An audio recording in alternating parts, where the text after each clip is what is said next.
আমার হেসেল সঙ্গীতা চক্রবর্তী। আজকে আমি একটা গ্রিন চাটনি তৈরি করছি।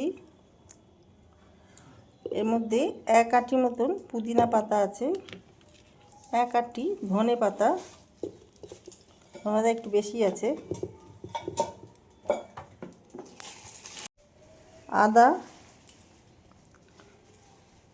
কাঁচা লঙ্কা, কিছু রসুন দিলাম, দিয়ে দেব লেবুর রস, কাটতে হবে, আর দেব দই। এর মধ্যে নুন দিয়ে দিলাম,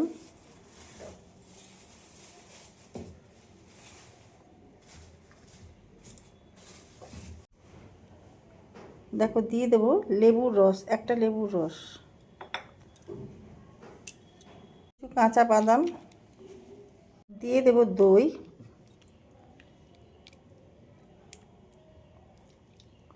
2 চামচ মতন দই দিয়ে দিলাম।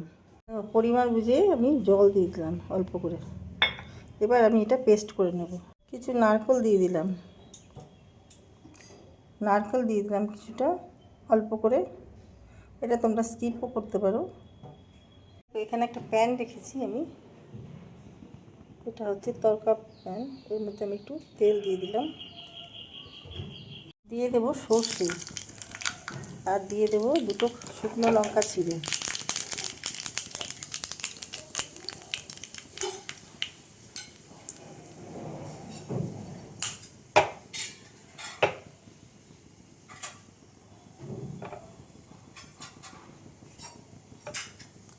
তো আমার এই তরকাটা চাটনির মধ্যে ঢেলে দেবো। দেখো চাটনিটা হয়ে গেছে।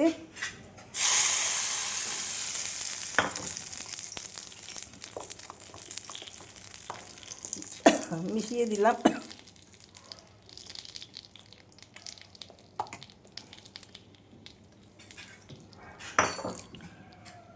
তোমাদের কেমন লাগলো এই চাটনি রেসিপিটা? ভালো লাগলে লাইক, শেয়ার, কমেন্ট করে আমার পাশে দেখো। যারা ইউটিউব থেকে দেখছো তারা আমার চ্যানেলটা সাবস্ক্রাইব করে দিও, আর ফেসবুক থেকে যারা দেখছো তারা পেজটা ফলো করে নিও। এই চাটনিটা খাওয়া খুব উপকার। এটা তুমি সব কিছুর সঙ্গেই তোমরা খেতে পারবে, ভাত, রুটি, পরোটা। এটা খুব ভালো লাগে খেতে, দারুণ লাগে। তো ভিডিওটা এখানেই শেষ করলাম। সবাই ভালো থেকো, থ্যাংক ইউ। আচ্ছা, এর মধ্যে আমি চিনি দিতে ভুলে গেছিলাম, অল্প একটু চিনি দিয়ে দেবো টেস্ট ব্যালেন্সের জন্য। চিনি দিয়ে দিলাম, মিশিয়ে নেব।